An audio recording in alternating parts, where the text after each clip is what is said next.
Monsieur le ministre du Travail, de l'Emploi et des Relations avec les institutions, Mesdames, Messieurs les membres du gouvernement, Excellences, Mesdames, Messieurs les membres du corps diplomatique, Madame la coordonnatrice du système des Nations Unies au Sénégal, représentant le Bureau international du travail, Mesdames, Messieurs les représentants des partenaires techniques et financiers, Messieurs les présidents des organisations d'employeurs, Mesdames, Messieurs les secrétaires généraux de centrales syndicales de travailleurs, Mesdames, Messieurs les secrétaires généraux de syndicats, chers travailleurs, Mesdames et Messieurs. En cette veille de célébration de la Journée internationale du travail et de remise du cahier des doléances, je voudrais d'abord saluer la mobilisation exceptionnelle de tous les acteurs sociaux qui ont répondu massivement à l'invitation de l'État à l'occasion de cette 4e conférence sociale sur le thème « L'emploi et l'employabilité ». Cela témoigne de l'engagement de chacune et de chacun de vous à œuvrer à la prise en charge de cette problématique qui touche directement à la dignité humaine, à l'épanouissement personnel et à la cohésion sociale. Cette conférence se déroule dans le contexte du renouveau du dialogue social dans notre pays, marqué récemment par la rencontre tripartite gouvernement, syndicats et patronat, sous la présidence du Premier ministre, et ayant permis de définir les contours d'un nouveau contrat social pour une croissance inclusive et durable. Pilier essentiel de la stabilité sociale et du développement humain, l'emploi constitue un garant solide du droit à une vie décente. Mais trouver un emploi qualifié requiert un ensemble de compétences, de qualités et d'aptitudes. C'est ce qu'on appelle l'employabilité. Il existe donc un lien interdépendant entre l'emploi et l'employabilité qui permet à un individu d'obtenir, de conserver et d'évoluer dans un emploi.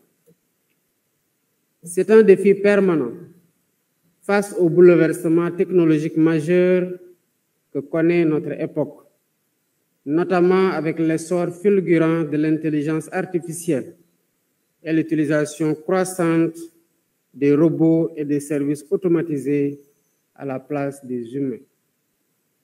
Ces évolutions posent avec acuité la question de l'avenir du travail et les compétences de demain. Mesdames, Messieurs, le constat dressé par l'Organisation internationale du travail est déjà alarmant. 1 jeune sur 5 dans le monde est sans emploi, sans formation, sans éducation. L'Observatoire de l'OIT nous dit que 453 millions de personnes sont en déficit d'emploi dans le monde et 191 millions de personnes en chômage en 2023.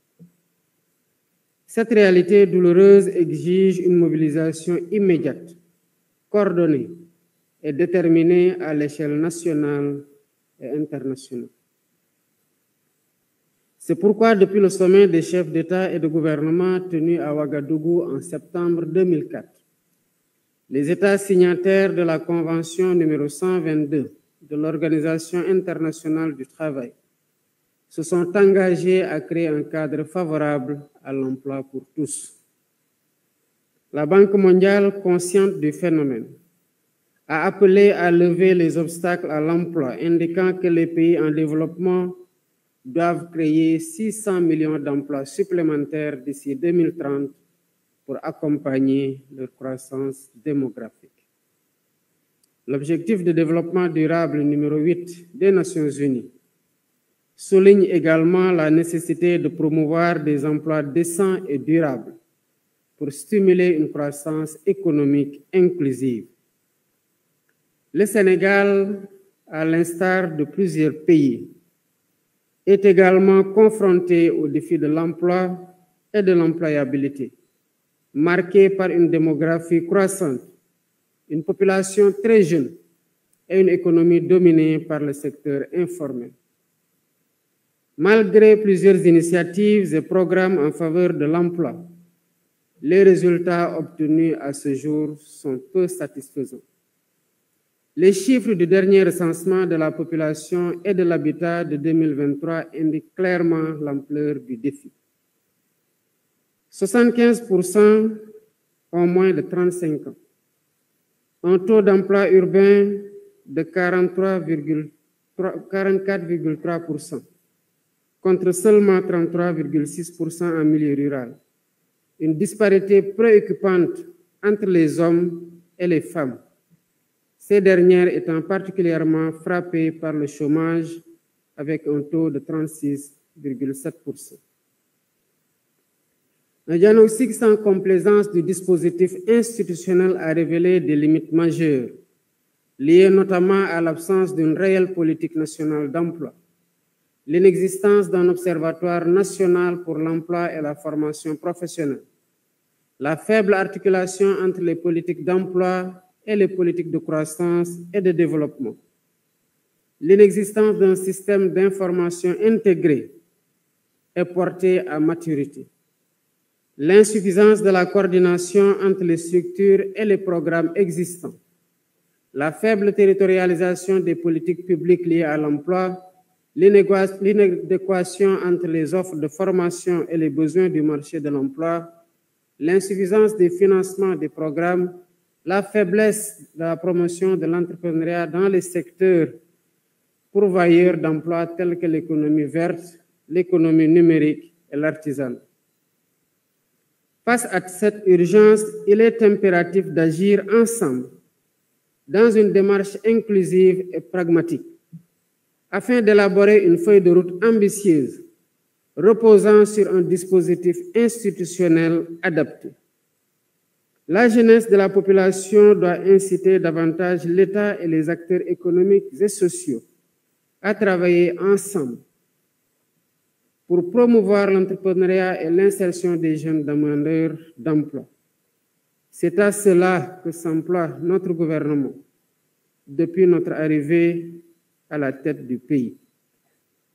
La problématique de l'emploi des jeunes est une de mes priorités. Elle est régulièrement inscrite à l'ordre du jour du Conseil des ministres et de nos activités au quotidien.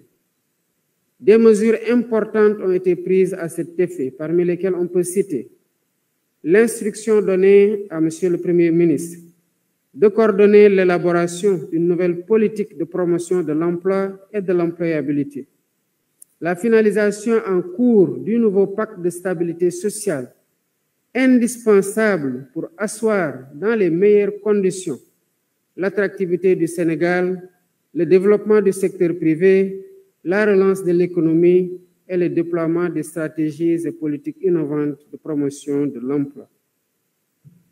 La révision de la Convention État-employeur pour l'adapter aux exigences actuelles du marché du travail, outre l'insertion de 3 500 jeunes en 2025.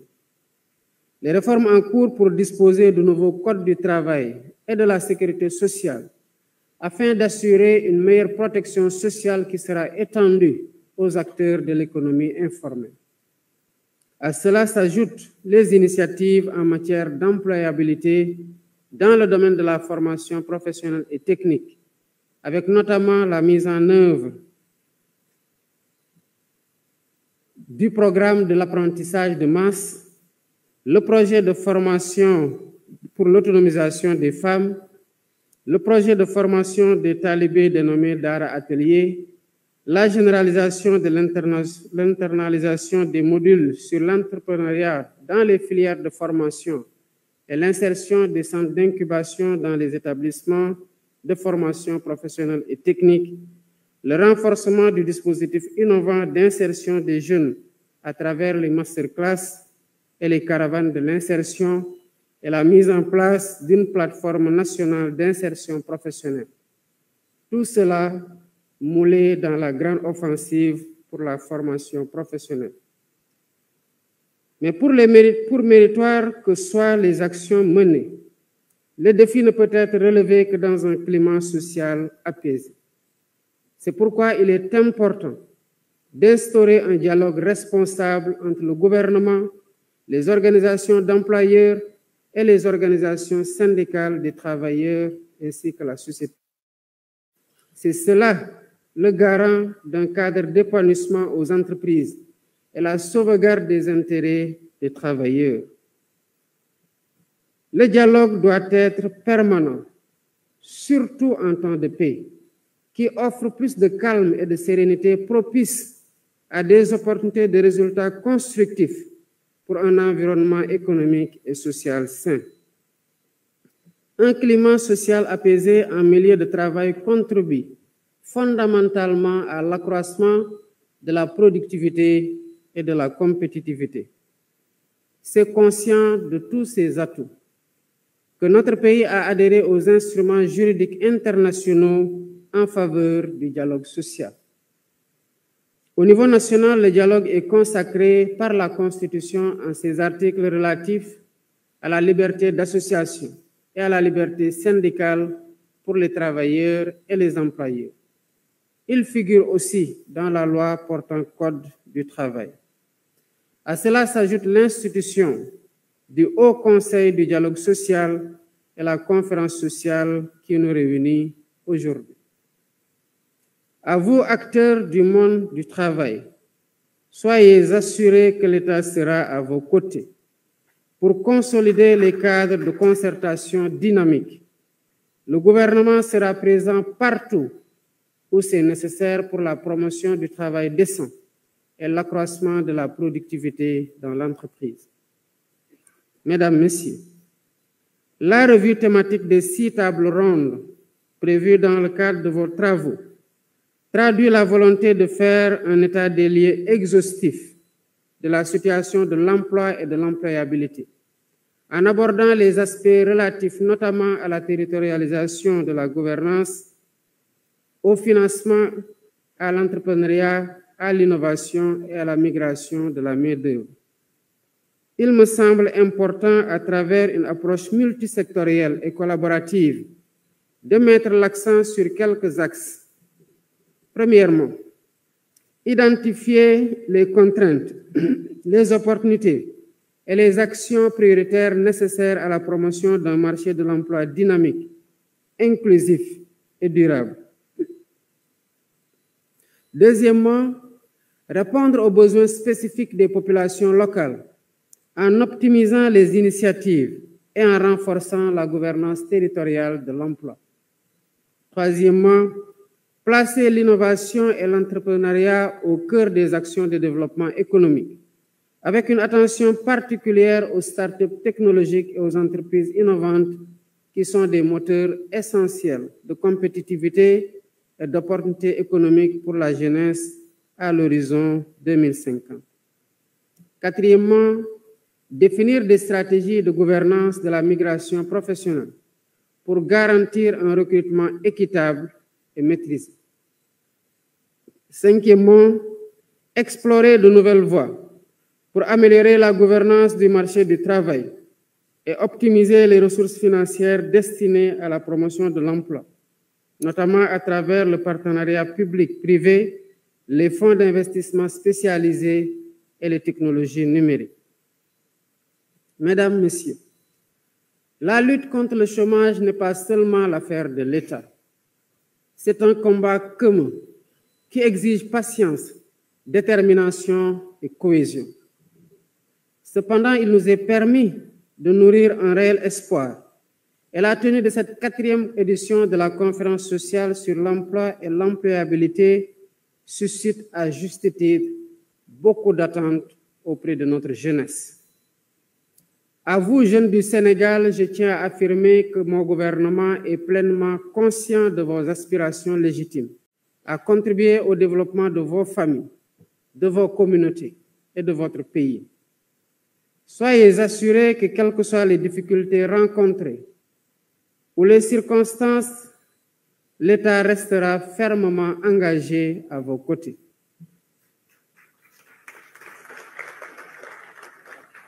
Plus que jamais, je demeure déterminé à relever avec vous le défi pour que chacun puisse accéder à un travail digne, productif et valorisant.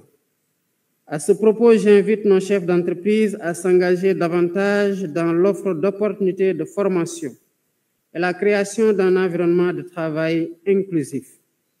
En favorisant le développement des compétences de vos employés, vous ne vous contentez pas de renforcer uniquement la compétitivité de vos boîtes, mais vous contribuez également à la valorisation du capital humain, un des piliers de la stratégie nationale de développement.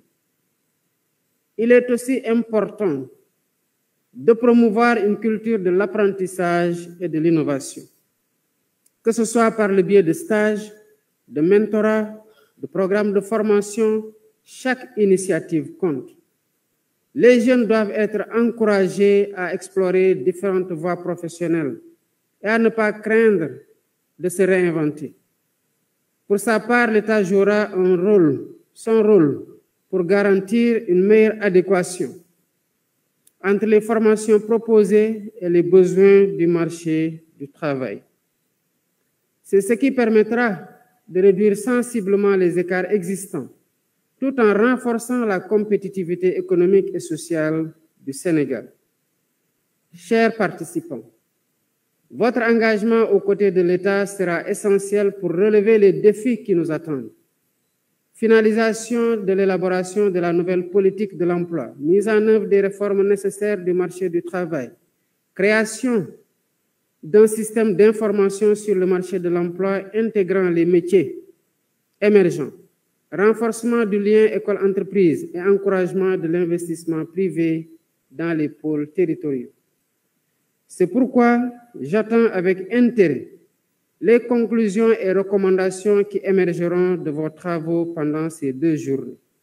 Soyez assurés qu'elles feront l'objet d'une exploitation attentionnée par le gouvernement dans la mise en œuvre de la feuille de route qui sera retenue. Je déclare ainsi ouverte la 4e édition de la conférence sociale et souhaite plein succès à vos travaux. Je vous remercie de votre attention.